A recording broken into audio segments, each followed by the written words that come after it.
10편 할 차례입니다.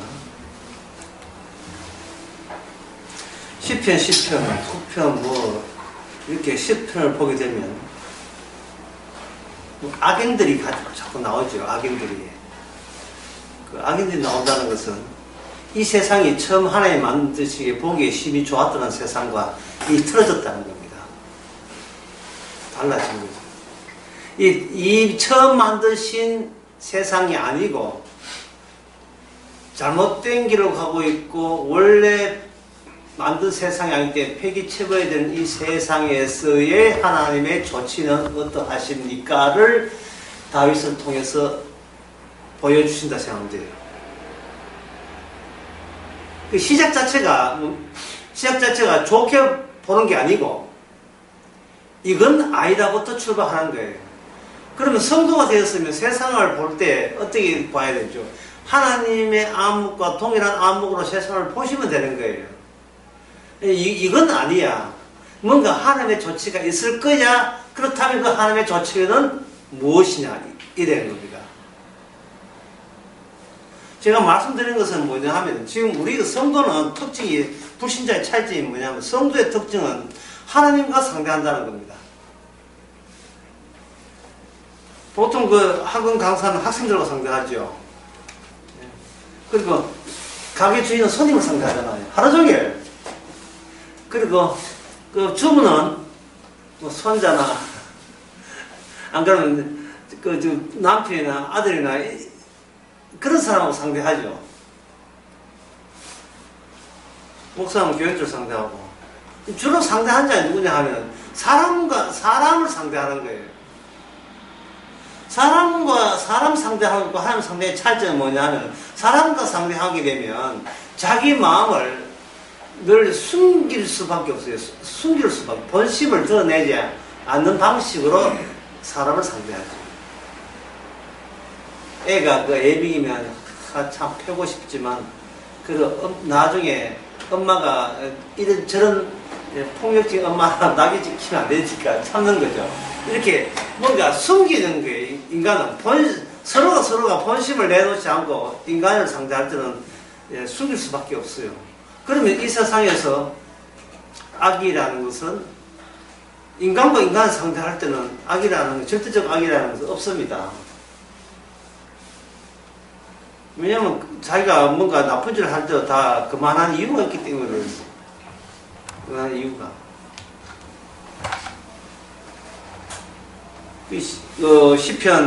시편에서 여호와여 어찌 멀리 서시며 어찌하여 환난 때에 숨으시나이까, 이런 고백을 한다는 그거예요. 이런 고백을 한다는 것은 제가 아까 말씀드린 하나님을 상대하는 거죠. 하나님을 상대한다는 것은 인간은 무능력하다 는 거, 내가 인간한테 기댈 거 없다는 거, 집안 식구한테 난 더 이상 기대를 하지 않는다는 거, 인간들의 모든 약속과 인간의 모든 사랑과 예정과 그리고 열심히 하는 것은 그다지 믿을 게 못 된다는 것을 전제로 하고 지금 다윗은 그런 이야기하는 겁니다. 조치는 하나님이 하시는 것이지 우리 사람이 할 수 있는 게 아니다는 거예요. 왜? 이 세상 자체의 근본적인 표준을, 악인은 없어야 되는 세상을 표준을 했을 때 이 세상은 뭐가 잘못되어 있다 하는 겁니다. 만약에 표준을 하나님이 만든 아름다운 세계를 표준하지 말고 인간이 만들어 놓은, 저지를 놓은 그러한 세상이라면 우리는 좀 이렇게 힘들고 어려워도 세상 그런데 세상 다 그렇지 그런 식으로 흘러가는 것이고 그런 식으로 흘러가는데 내가 그때 거기다 신경 쓸 필요가 뭐가 있느냐 라는 식으로 그냥 내 것만 잘 챙기고 나만 행복하고 나만 편한 그만이라는 생각이 들겠죠. 그렇죠? 그때야 이렇게 하나님이 어찌하여 하나님 호소를 할 필요 없잖아. 내만 편하면 되니까. 예? 아니, 악인이 와가지고 나의 도둑질하고 이러면 경찰 신고하면 그만이고요. 해서 잡혀가지고 보상받으면 그만이고. 아니, 세상에 대해서 내가 뭘 할 수 있는데요? 할 수 있는 건 없고, 내 아까운 하기도 지금 힘들어 죽겠는데 무슨 세상이 나겠어요. 네. 목사님 좀 수면 부족인데 하나님 어찌하여 수면 부족입니까? 하나님 무서워합니까? 그저 잠만 푹 잘 수 있으면 더는 소원이 없겠습니다. 뭐 이런 거.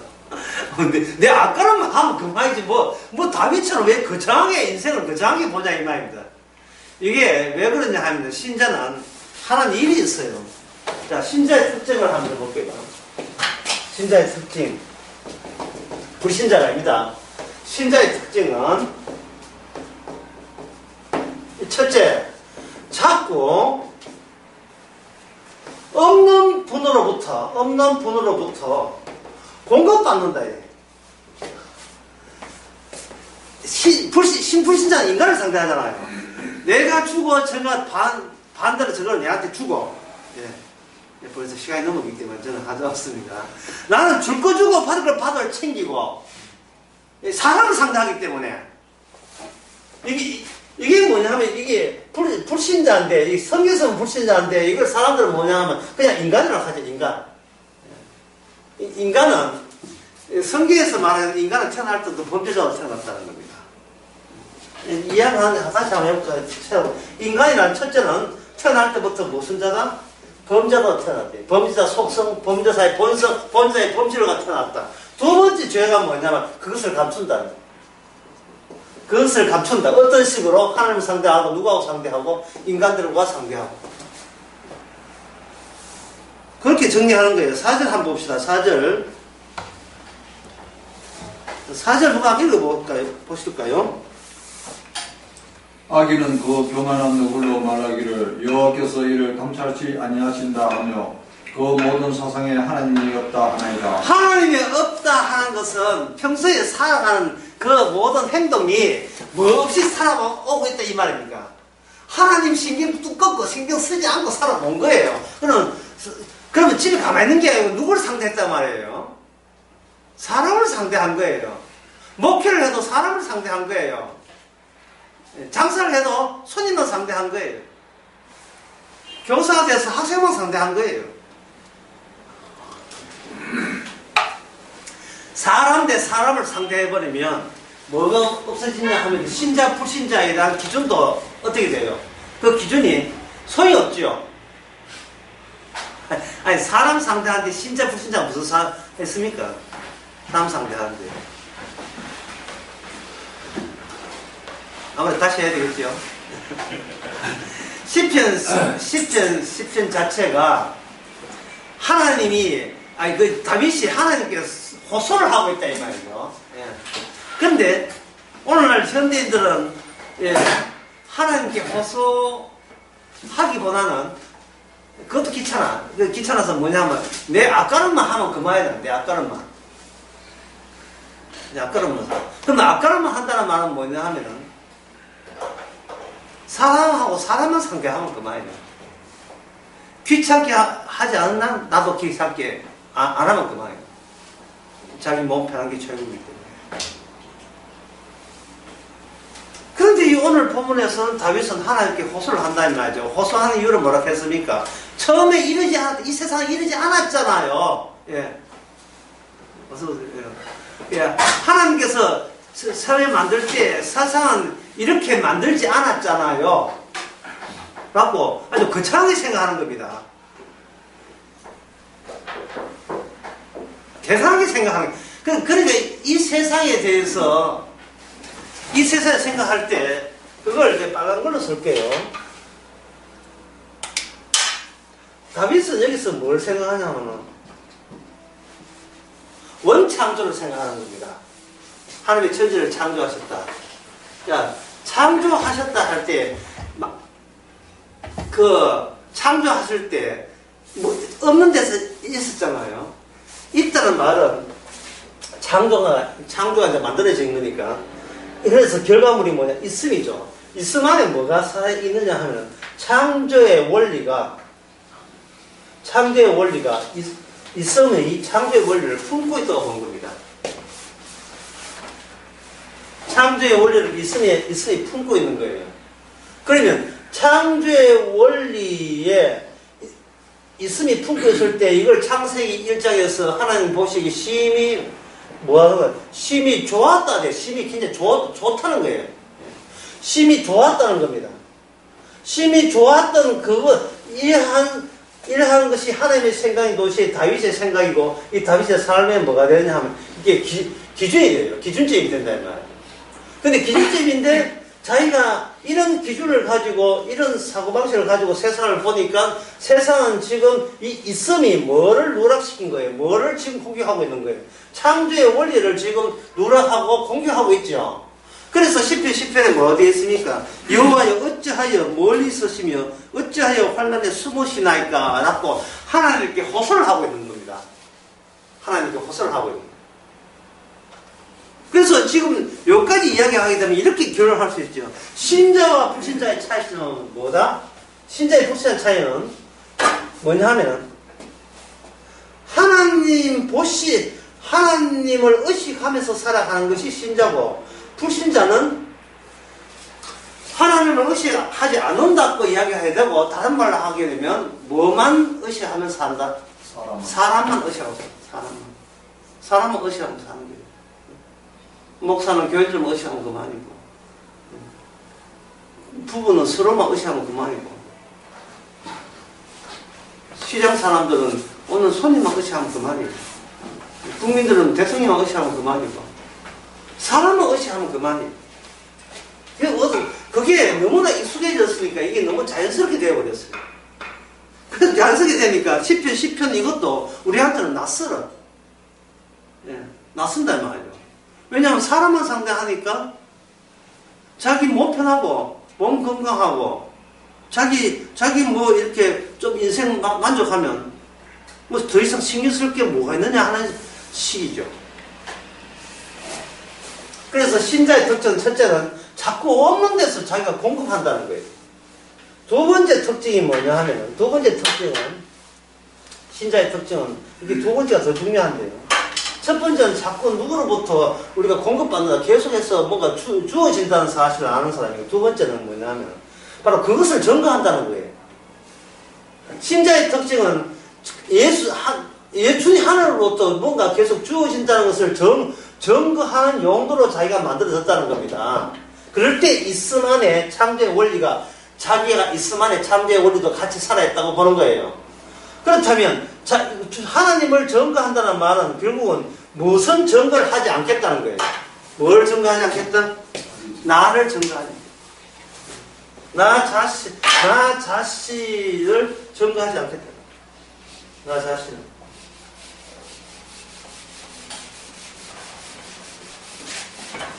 이제 처음으로 돌아가 봅시다. 다윗이 보기에 이 세상이 정상이 아닙니다. 왜 처음에 하나님 천지를 보기에 좋았는데 왜 10편에 보면 악한 자들이 왜 있느냐? 거기에 대해서 하나님께서 조치를 해 주시라는 거예요. 이런 태도 자체도 신자 태도. 왜냐하면 모든 인간이 사람을 상대하게 되면 나한테 불편한 것은 조치가 누가 나가야 돼요? 내가 알아서 하면 돼요. 내가 어떤 그 해결점을 하수가 막혔다. 그러면 내가 뚫으면 되잖아요. 그렇죠? 그러면 다른 사람이 이거 하수가 누가 뚫었어요? 이거 누가 이제 잘 굴리냐? 누가 뚫었어요? 내가 뚫렸어요. 결국 내가 뚫었다는 말은 그런 최종적으로 누굴 증거한다는 말입니까? 나 자신을 증거하는 게 돼요. 다윗은 말하는 그게 창조의 원리입니까? 라고 우리한테 지금 묻고 있는 겁니다. 나는 존재할 가치 있습니다고 우기는데, 과연 그것이 하나님의 원리 맞습니까? 이랬네. 다윗은 이 세상에서 범죄자를 찾아내는데, 범죄자의 특징을, 범죄 두 가지를 봤죠. 첫째는 뭐냐 하면, 인간은 태어날 때도 범죄자로 태어났다. 그보다 더 나쁜, 그로 인하여 더 나쁜 범죄가 뭐냐면 그것을 감춘다는 겁니다. 그래서 다윗의 입장에서는 하나님을 증거한다는 것은 뭘 까발렸냐 하면 인간이 감추고 있는 태어날 때부터 이미 지니고 태어났던 창조 원리에 위배되고 배치되는 그 사항을 까발리는 그것이 바로 하나님의 일이라는 거예요. 왜 그러냐 하면 그래야 하나님이 천지 창조한 기준은 생생하게, 유효하게, 견지되게 지금 살아있기 때문에 그래요. 다윗의 관심사가 내가 편하게 사는 게 아니죠. 예? 창조의 원리가 생생하게 그대로 온 우주에 그게 발휘되고 나타나고 증거되기를 바라는 것. 이게 바로 다윗의 자세입니다. 아까 제가 신자는 첫 번째 신자의 특징은 뭐라 했습니까? 자꾸 나는 한 게 없는데 자꾸 누가 줘. 예. 하루에 잠을 3시간이나 주시네. 잠자라고 3시간이나 잠을 얻어가시네. 자꾸 뭔가 공급해요, 자꾸. 근데 세상에 보니까 사람들은 뭐라고 합니까? 내가 이만큼 해서 내가 이만큼 얻었다는 이야기를 계속 넣어놓는 거예요. 다윗이 신자가 아니고 보통 인간이라면 거기 끄떡여서 그래 니도 그렇게 사 나도 그렇게 산다 할 수 있는데 하나님의 자기 입장에서는 그게 아니라 분명히 하나님이 주셔서 사는데 저쪽에는 자기 힘으로 산다고 버티는 거예요. 거기에 대해서 다윗은 뭐라고 평가하냐면 그래 내한테는 하나님이 없어. 아니 하나님이 없기를 원하고 있어. 이렇게 되는 거예요.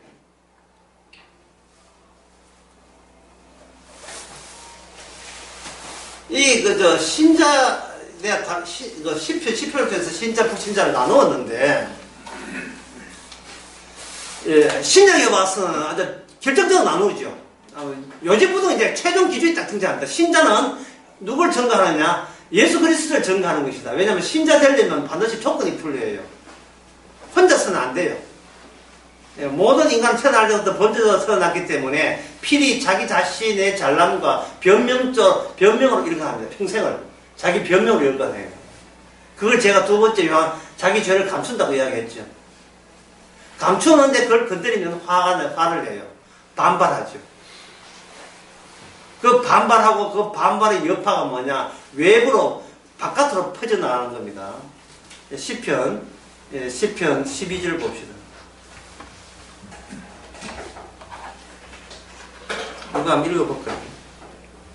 여호와여 일어나옵소서. 하나님이여 손을 두옵소서. 가난한 자를 잊지 마옵소서. 여기 갑자기 가난한 자가 등장해요. 이 가난한 자가 동급으로 등장하는 것이 14절에 보면 벌써부터 고아를 도와주는데 이 고아가 등장하고 가난한 자가 등장하거든요.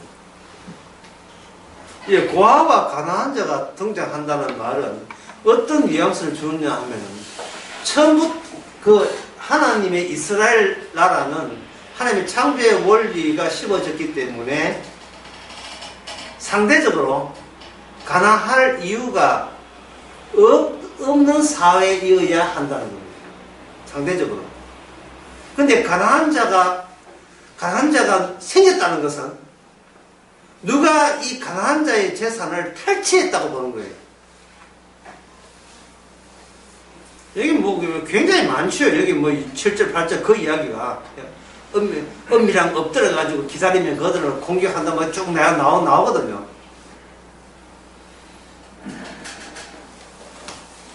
그러면 여기서 이야기를 좀 더 전개시켜 봅시다. 제가 처음에 이야기할 때는 아주 큰 범위를 이야기했어요. 하나님은 천지를 창조하시고 보기에 심히 아름다웠다. 그게 다윗이 보면 기준을 했죠. 그런데 좀 더 심도 있게 하면 이렇습니다. 하나님께서는 이스라엘을 아름답게 만들으셨다. 그리고 그것이 아름답다. 왜? 이스라엘 속에서만, 그 국가에서만 하나님의 창조 원리가 계속해서 살아있기 때문에.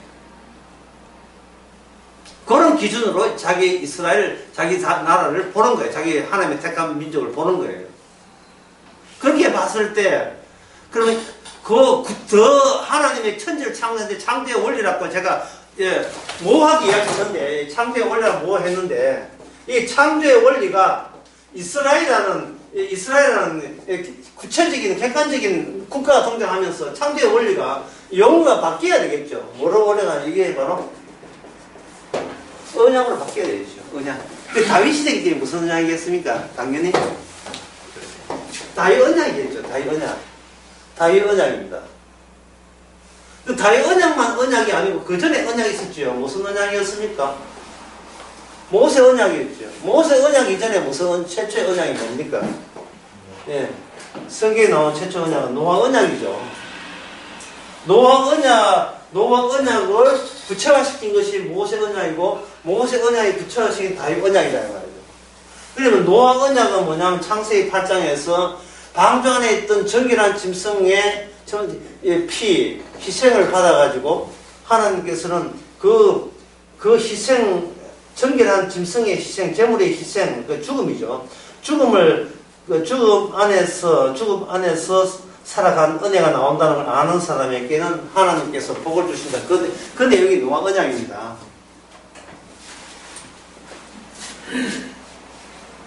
정결한 짐승 덕분에 더러운 우리 노아 가족도 그 덕분에 무사히 물의 심판에서 벗어났습니다. 라는 거예요. 이게 창세기 8장 마지막에 나오죠. 야, 다시는 물로 심판하지 않겠다 하면서 나오죠. 근데 이것은 뭐냐 하면은 내가 무엇을 믿는 게 아니고 내가 무엇 안에 들어있는 거예요. 어디 안에 하면 하나님의 정결한 짐승 안에, 그 죽음 안에 내가 되는 거예요. 죽음 안에. 내가 무엇을 믿는다 이래 되면 이거는 세상에서 인간이 인간을 상대하는 똑같은 거예요. 나 개체 있고 너 개체 있는데 나 개체 너 친하게 지내고 잘 해보자 하는 것은 이거 딱 독립적인 개체예요. 그래서 성경은 독립적인 개체라는 거 개체에서 구분받지 않습니다. 은혜 안에 완전히 포함되어 있어야 돼요. 방주를 노아가 방주에 논을 저었습니까? 노아가 방주 위에 앉았으면 방주 안에 앉았습니까? 예? 노아가 방주 안에 있죠. 방주라는 언약 안에 산단 말이죠. 그 상태에서 이 범죄한 세계에서 살아가는 것은 뭔가 안에 들어가는 거예요. 독립적이지 않다, 독립적이지 않다 말이죠. 오늘 현대인들은 본인이 독립적이에요. 남도 독립적이에요. 독립적인 것이 어떻게 계속 버틸 수 있느냐, 버티기에 나서는 겁니다. 현대인의 인생은 한마디로 뭐냐 하면 자기 자신을 매질하는 인생, 자학하는 인생이에요. 정신 똑바로 차리고 제대로 하란 말이야. 그래 밥 먹고 살아. 이것은 매일같이 자기에게 매질해요. 이게 교회 가서도 마찬가지고요. 기도 똑바로 하란 말이야. 열심히 하란 말이야. 성경 열심히 봐야지. 이건 자기가 자기를 매질하는 거예요. 어디 안에 있다는 것은 도저히 받아들일 수가 없어요. 도저히 어느 안에 있다는 걸 받아들일 수 없습니다. 내가 다가가겠다는 거예요. 내가 주님 계셔요. 제가 다가가서 주님을 내 주로 영접하겠습니다. 이런 식이에요. 시동을 자기가 거는 거예요. 엔진을 자기가 거는 거예요. 마치 그거 뭐가 하냐 하면 노아 언약 안에서 방주 안에서 노아가 거기서 발동기 엔진 돌려가 똑같은 짓이에요. 그거야. 쓸데없는 짓을 하고 해요. 쓸데없는 짓. 안 해도 되는 짓을 하고 있다고. 평생을. 이게 선악과 따먹어서 그러는데 선악과 따먹어버리면 인간이 자기를 질 좋은 인간으로 만들기 위해서 계속 자기한테 매질하게 돼 있어요. 매질을 한 10번 했다가 좀 또 너무 매질하면 또 너무 기죽으니까 한 번은 또 힘에 놀래가지고 한번 기분 풀고 또 돌아와가지고 정신 바짝 차리고 또 매질하고 군에 갔다가 고생 많이 하고 휴가 나와서 한번 기분 풀고 다시 군에 가서 열심히 살고 또 텀을 주는 거예요. 계속해서. 그러니까 늘 뭐냐 하면 자기 채점표가 있어요. 내가 어느 정도 괜찮은 존재이고 어느 정도 위상이 달라지는 걸 늘 자기가 자기 점검해요. 결국 뭐냐, 자기 혼자밖에 최종 자기가 혼자 사는 재미로 살아요. 요새 요새 현대인들은 너무 자취를 많이 해요. 혼밥 혼숙이라 혼자 살아. 결혼해도 혼자 살아요. 결혼해도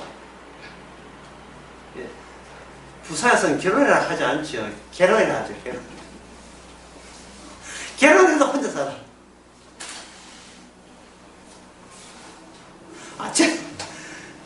그리고 타인에 대해서는 항상 변명적으로 읽어나가요. 왜? 그걸 제가 불신자의 특징은 뭐냐? 자기의 허점을 본인이 알고 있으면서 두 번째는 뭐겠습니까? 그걸 쉴 수 없이 그걸 계속 감추고 있는 겁니다. 가한대교에 왜 박았느냐? 술 먹었지? 아니, 박아놓고 기분 나빠서 술 한잔 못해. 러시아 선장. 전부 모든 게 변명죄예요. 그리고 질문 자체 잘못되었어요. 당신은 화물선 가지고 가한대교 왜 박았느냐? 이렇게 하게 되면 그 선장이 신자라의 마음에 주께서 하게 하셨습니다. 이래 나와야죠. 왜? 자기 주 안에 있었으니까. 자기가 주 안에 있었으니까. 이런 부채가 한 거, 징역 10년. 그러면 선장이 뭐 해야 됩니까? 주께서 허락하시니 감수하겠습니다. 징역 사유를. 이래 나와야지. 그게 바로, 그게 신자의 특징은 1번 뭐라겠습니까? 1번 뭐라겠습니까? 이제 자꾸 누가 공급받는 거예요. 이번엔 감옥살이하라고 감옥살이를 공급해 주시는 거예요. 매사가 내 건 없고 자꾸 주위에서 주신 거예요. 마치 방간에서 노아가 아무것도 할 수 없는 것처럼. 방간에서 방주가 가면 가고 오라 하면 오나이도 않은 것처럼. 그게 언약의 원칙이고 그게 제가 아까 얘기한 창조의 원리가 모든 하나님이 인정하는 있음 안에는 이러한 수동적인 창조의 원리가 피조물로서의 피조물 값을 한다고 피동적이고 수동적인 모습으로 그 안에 계속 원리가 담겨져 있어야 되는 거예요.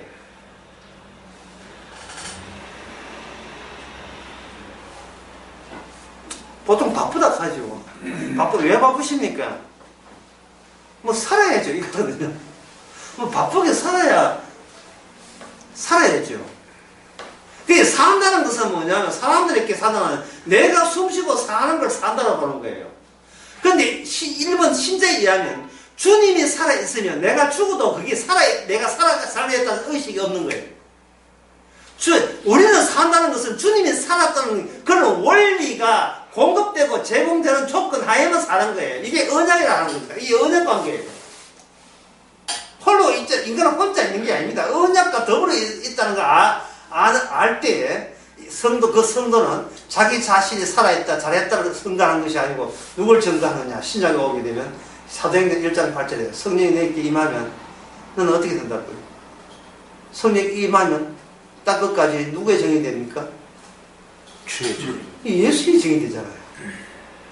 제가 지금 이 대목에서 이야기하는 거예요. 창조의 원리라고 모호하게 이야기할 것이 아니고 구체적이다 이 말이에요. 이제는 이스라엘 속에 살아계신 주님을 증거하는 것, 다윗이 해야 될 일, 그것이 다윗 언약을 증거하는 거예요. 이제는 그게 하나님이라는 건 날아간 거예요. 너무 모호하니까, 하나님 신이 너무 모호하니까, 하나님 자신이 구체적인 증거를 공급했으면, 이제는 성도도 모호하게 따지지 말고 구체적으로 제공된 하나님의 언약에 관해서 증거해야 돼요. 그러면 신약에 와서 예수 그리스도를 새 언약이라고 하지 않습니까? 그러면 신약에 성령을 받은 성도는 뭐를 증거해야 돼요? 하나님 증거해야 돼요? 어떻게 됩니까? 아니죠. 구체적인 거. 예수 그리스도를 증거하는 겁니다. 그 예수 그리스도가 사도행전에서 사도 바울에 의해서 계시가 종합이 되게 되면 뭘 증거하느냐? 바로 사건, 십자가를 증거합니다. 십자가 눈앞에 보인다. 예수 그리스도의 존재가 아니고 존재하신 주님이 지금 계속해서 반복해서 기능으로 움직이고 있는, 앞장세우고 있는 그 십자가, 그 십자가를 증거합니다. 예수님이 그리스도의 피를 증거합니다. 그 죽음을 증거하는 거예요. 왜냐하면 죽음을 좋아할 사람은 이 세상에 아무도 없고, 살려고 하는 사람에게는 살기에 필요한 것들에 눈이 거의 꽂히게 되어 있어요. 그래서 인간들이 주워 모으고 끌고 모으고 축적하려고 시도하는 모든 것들은 살기 위한 것들이란 말이죠. 그렇잖아요. 살기 위한 것들이죠.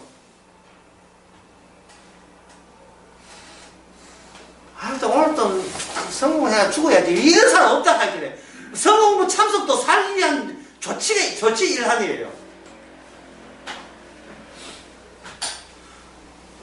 그러면 왜 살아야 됩니까? 아니, 내가 살아야죠. 내가 사는 게 왜 거기 실익이 있다, 이익이 있다고 생각합니까? 나는 나를 증거하는 용도로 내가 있기 때문에. 라는 말이 무심코 튀어나올 수밖에 없어요. 무심코. 아차, 이거는 교회 오래 다는 사람이 발언이 아닌데, 이미 수사는 입장에서는 소용이 없어요. 무심코 튀어나와 버렸어요. 하나님 믿는 것도 내 삶을 위해서 그냥 이게 무심코 튀어나왔어요. 무심코. 걸렁걸렁 그냥 교회에 그냥 아무 생각 없이 그냥 건들건들거리면서, 예? 가벼운 발걸음을 가지고 왔을 때 그 마음가짐은 뭐냐면, 오늘 또 살아야지 하는 마음으로 온 거예요. 죽으려고 온다는 것은 비정한 마음이 돼야 돼. 비정한 각오가 돼야 되는데, 그런 거 없습니다. 하나님 전능하시니까 살려줄겠지. 이런 마음으로 왔다 이 말이죠. 그 전능하신 하나님의 뜻은 뭐냐면, 살리는 것이 아니고, 이 그리스도가 표준이니까 죽이는 거예요. 우리는 자꾸 안 죽으려고 하니까, 우리 지렁이처럼 버티잖아요. 그게 버티니까 못 버티게 밟아주시는 분이, 밟아주는 그 힘을 주께서 공급해 주십니다. 감사가 나와야 돼. 왜? 그것이 나를 위함이 아니고, 이건 여러분 다 아는 이야기예요. 이 신약성에 나오거든요. 나를 위함이 아니고, 나를 위함이 아니고, 복음을 위함이다. 여러분 성경 말씀 나오잖아요. 그런데 바로 내가 복음을 위해서 못 나가요. 예, 이런 경도가 없어요. 반드시 뭘 거치냐.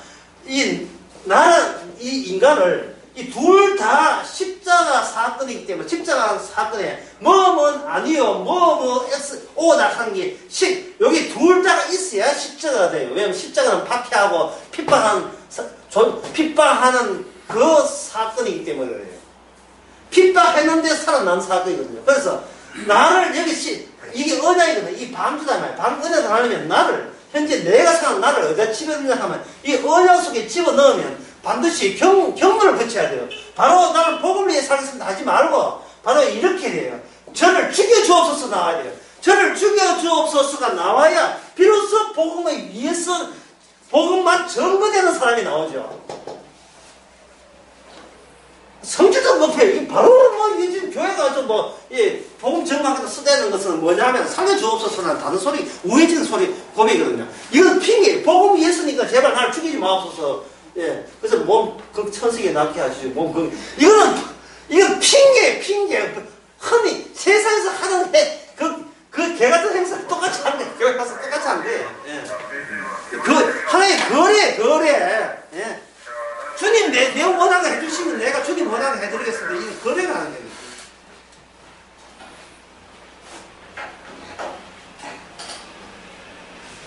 그래, 시편 1편에서 여호와여 일어나소서 할 때, 이 호소하는 이 취지를 이제 아시겠죠? 주님, 이건 아니잖아요. 한 뜻으로 하는 거예요. 이건 아니잖아요 하면서, 이건 이 세상이 어떻게 달라지고 어떻게 운영하는 것은 이미 내 손을 떠났습니다. 저는 무능합니다. 아무것도 못합니다. 이게 바로 주님을 전가하는 유일한 방식이에요. 나는 무능하기 때문에, 아무것도 아니기 때문에, 아무것도 아니게 하셨다는 뜻은 뭐냐 하면, 이제부터 너 증거는 물 건너 갖고, 이제부터는 사나 죽으나 내 증거, 하나님이 이런 원리를 갖고 있다면 그것만 증거하는 용도로 쓸 거야 라는 신호다, 시그널이에요. 그게 아멘. 아무것도 내가 할 수 없다는 거. 평소에 사람하고 상담하다 보니까, 네 교회는 얼마, 전수를 한 주 헌금을 맨날 신경 쓰는 게 이거예요. 아이고, 목회 성공했네. 나 이게 뭐고, 주여, 왜 저를 이 꼴로 해서 만들었습니까? 하는데, 주께서 그것도 내가 네한테 공짜로 공급하는 것이다. 처음부터 너는 범죄였잖아. 처음부터 범죄였어. 그리고 그 범죄를 감추면서 그럴싸하게 인생 살고 싶은 거예요.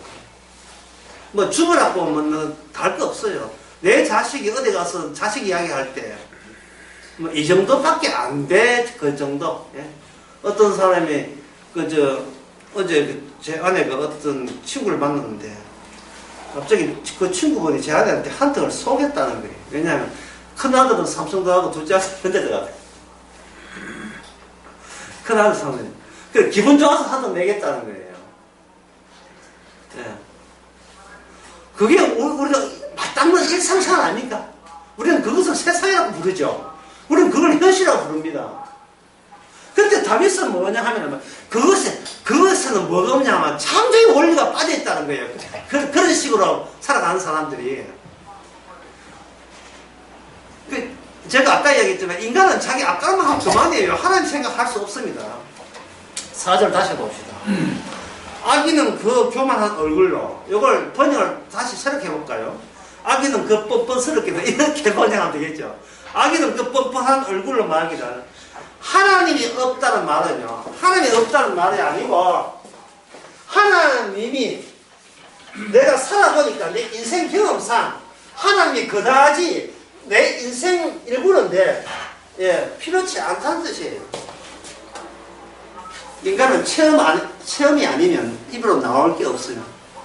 하나님이 도와줄 것을 여기고 살아보니까 하나님이 그다지 나한테 힘대해 주시는 분이 아니라는 것을 온몸으로 체험을 했다는 게 일종의 간증이죠. 간증. 신자만 간증이 있는 게 아닙니다. 불신자도 한 간증합니다. 단단한 간증해요. 하나님이 없다는데 내가 표 한 표 써준다. 이거는 그냥 지식이 아니고 그저 체험이 사상된 거예요. 그래서 이 사람의 모든 사상에는 뭐가 없다. 하나님이 없다는 말은 그 점점 더 확신이 드는 거예요. 하나님이 없다는 것이 확신이 드는 겁니다. 신학교 들어가기 직전에는 기도원에서 은혜 받아가 이제 신학교 가겠다 할 때는 이제 확신이 있어요. 근데 1학기부터 벌써 하나님이 없습니다. 왜 없느냐 하면 교수들이 하나님이 없거든요. 교수들이 아무리 강조도 하고 전혀 하나님이 없어요. 교수들이 하는 이야기는 뭐냐, 네가 앞으로 목회자 될 텐데, 사람을 상대할, 교인들 상대할 텐데, 교인을 상대하던 이 귀절, 이 본문 가지고 이렇게 설교하게 되면 너는 목회 괜찮게 된다. 그런 쪽으로 이야기하는, 그런 쪽으로. 이게 왜냐면 신학적으로요. 신학이라는 것은 신학을 위해서 신학이 아닌 게 아니고 교회 유지와 지탱을 위해서 신학이 계속해서 그게 뒷받침해 준 것이 신학사의 역사의 그 전개 과정이었습니다. 모든 게. 루트도 마찬가지고 칼빈도 마찬가지였어요. 고객들이 신을 원하고 신전을 원해요. 신전. 흔히 교회를 가죠. 신전을 원한다고. 신전 눈에 보이니까. 그들에 맞추어 주어서 기존의 천주교가 결별해서 이렇게 해야 옳습니다고 이야기한 게 칼빈과 루트입니다. 그래서 칼빈과 루트는 좀 덜한데요. 칼빈은 세세하게 목회하는 그 예배 방식 세세하게 다 이야기해 줬어요. 요거 매뉴얼대로 하라고 다 이야기해 줬습니다. 그러나 시편에서는 그걸 전면적으로 부정합니다. 왜냐하면 시편에 하나님이 하는 것은 뭐냐? 아픔 속에서 하나님. 아픔 속에서 비로소 발견되는 하나님입니다. 아픔 속에서. 자기 자신을 지켜주는 어떤 형식 속에서, 틀 속에서가 아니라 아픔 속에서. 일종의 패배죠. 그러니까 자기의 무능성을 체감하는 가운데서의 하나님이. 이스라엘도 마찬가지입니다.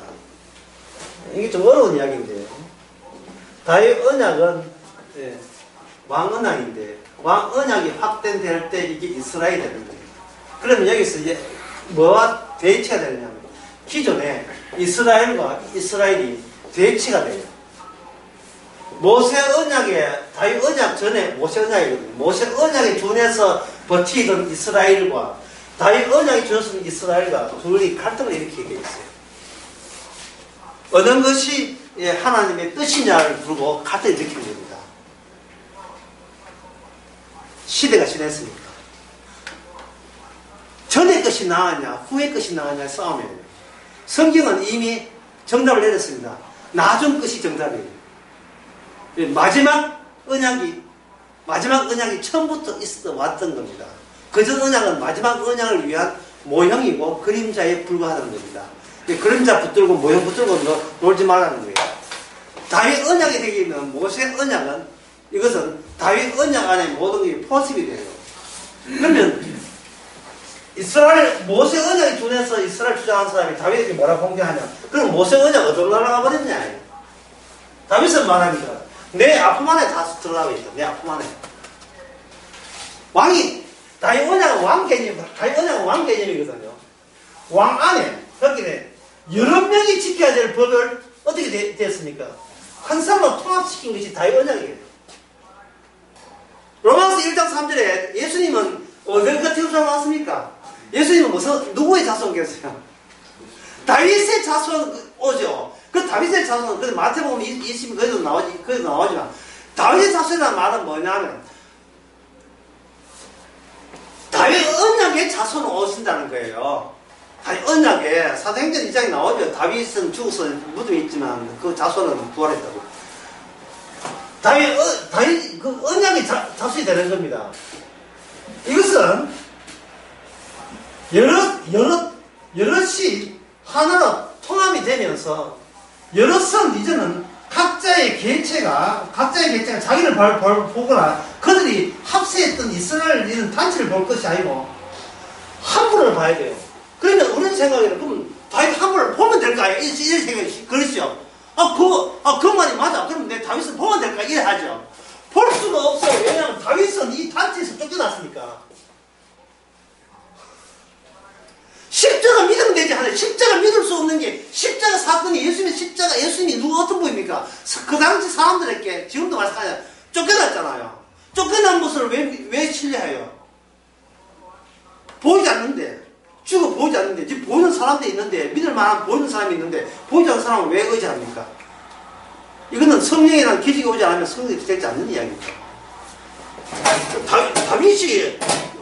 다윗이 쫓겨났을 때 그거는 우리가 안 쫓아냈어요. 그건 사울이 쫓아냈잖아 하잖아요.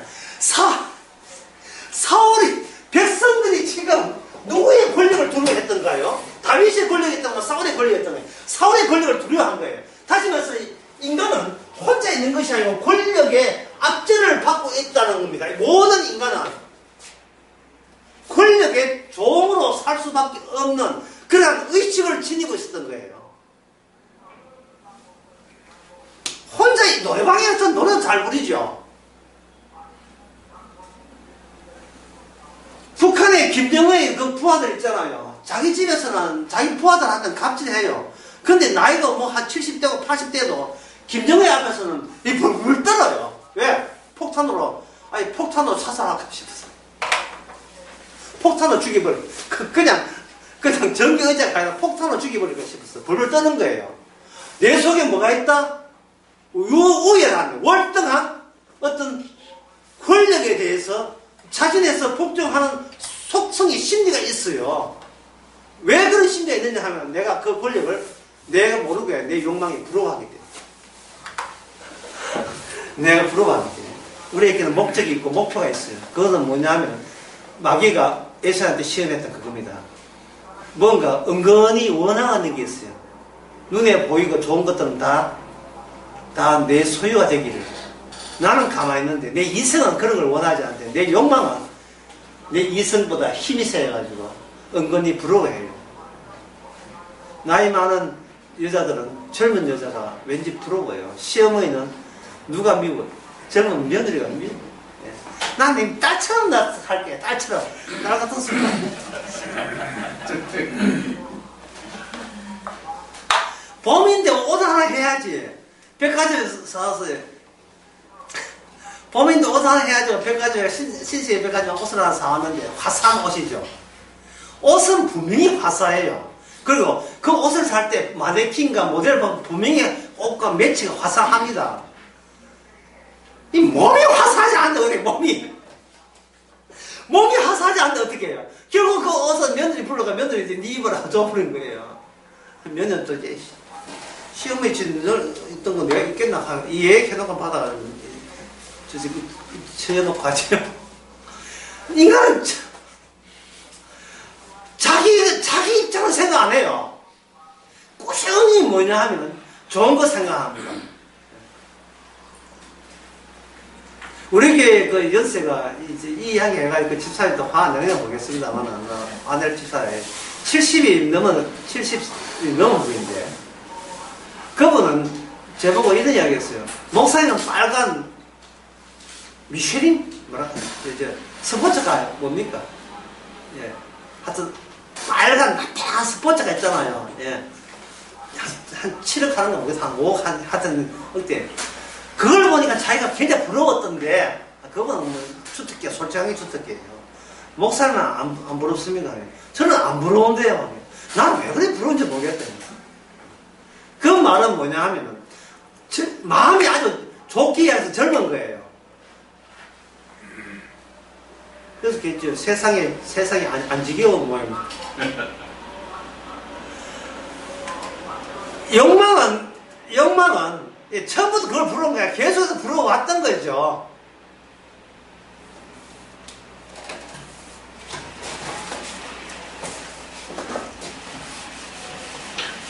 이 세상에 모든 남자, 여자, 특히 남자들이 그런 경우가 있는데요. 사람은 뭐로 사냐면 게임하면 삽니다.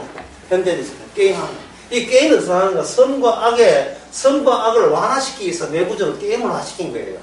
안고라부터 선악과를 다 얻었으니까 여기 뭐냐 승자와 패자를 늘 생각하기만 해요. 그래서 특히 모든 남성들은 자꾸 모든 것을 볼 때 게임화 시켜서 뭐 하는 거예요. 나는 어느 편에 설까? 롯데 자이언트인가 삼성 라이온인가 모든 게 그래요. 네. 일본 조져라 한국 잘 되라 이런 거 있잖아요. 남의 집 망해라 내 집 잘 된다. 부부가 사이가 좋으면 누구 이혼해보라. 누구 연예인이 이혼해라. 내 그럴 줄 전현무하고 내 손에 있는데 그 둘이 뭐래도 헤어질 줄 알았어. 속이 있을 때 온 국민이 기뻐해. 헤어져. 이게 뭐냐 게임이거든요. 무조건 나는 성자편이고 남들은 다 나보다 못해야 돼야 되고 뭔가 불행한 일이 나야 되고. 그래서 제가 기대에 있잖아요. 배고픈 것은 참아도 배 아픈 건 못 참다고. 사돈님 못 살면 배 아파서 못 살아. 배고파도 그건 참을 수 있는데 남자 되는 것은 도저히 배알이 터져서 내가 못 살아요. 이게 선악책이기 때문에 항상 나는 어느 편입니까? 선악 중에서 나는 어느 편이다? 선한 편이에요.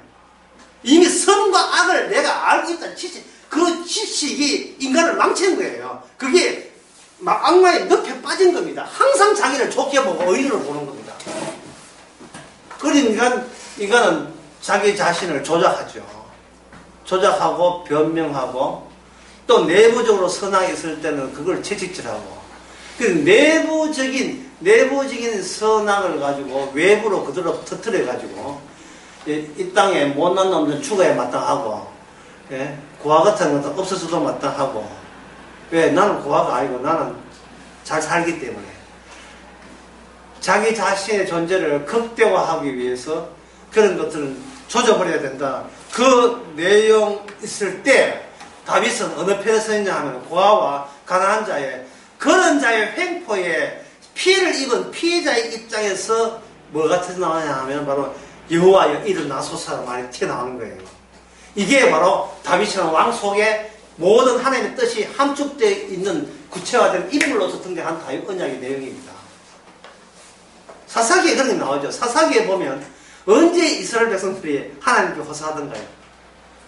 목사님 아시잖아요. 언제? 편할 때가 아니고 느긋할 때가 아니고 풍부할 때가 아니고 쳐들어올 때도 아니에요. 쳐들어오게 되면 뭐 하냐면 자기가 할 수 있는 도리 다 해요. 퍼주기 하고 뭐 달래주고 다 해요. 다 한다. 하나 예를 들면 그 세월호 큰 배에 빠져가지고 애들 죽었죠. 죽었을 때에 그 안산에 있는 학부모 말고 대부분의 한국 사람들은 뭘 생각하겠어요? 수습이 급선 거 아닙니까? 해서 빨리 돈 주고 돈 한 2천만 원 주고 아들이니까 인생을 적게 사니까 2천만 원 주고 막 쉬쉬하기를 바랬죠. 근데 돈 액수가 점점 늘어갑니다. 이제 4억 넘었어요. 그걸로 사업하면 입 다물 줄 알았죠. 광화문에다가 세월로 진상 규명하라고 또 텐트 쳐내 노란 텐트를 또 치기 시작했어요. 그걸로 끝난 줄 알았죠. 평동 하나에 기념관 30평짜리 기념관 세워라 사는 거예요. 60억 드는데 60억 그건 모르겠고 기념관 세우러 갑니다. 진도군에서 그건 못하겠다 하는 거예요. 그건 못하겠다면 와도 저쪽으로 나올 거예요. 국회의사당 앞에서 택시 운전사 그 카풀 반대하도 분신했지요. 빨리 차 치우고 빨리 이제 파 치우고 저거 해서 뭐 상조해가지고 장례 치러주겠지. 그게 아니에요. 그거 붙들고 장례를 아예 거기서 벌립니다. 때를 선택할까요? 뭐든지. 때만 쓰면 다 통하는 그게 뭐냐면 일종의 아픔이 뭐가 돼버렸어요. 아픔이 생명의 방식 또는 무기가 됐죠. 무기. 나를 잊지 말라는 거예요. 성경 뭐라고 하는 줄 알아요? 날 잊지 말라가 아니다. 성경 뭡니다. 나는 아무것도 아니다. 세상이여 날 잊지 마. 그 사람을 상대하는 거예요. 그러나 내가 죽는 것도 내가 아무것도 아닌 것도 하나님께서 특수한 임무를 부여하기 위해서 나를 이 땅에 아무것도 쓸모없는 인간을 만든 거예요. 싶으십시오.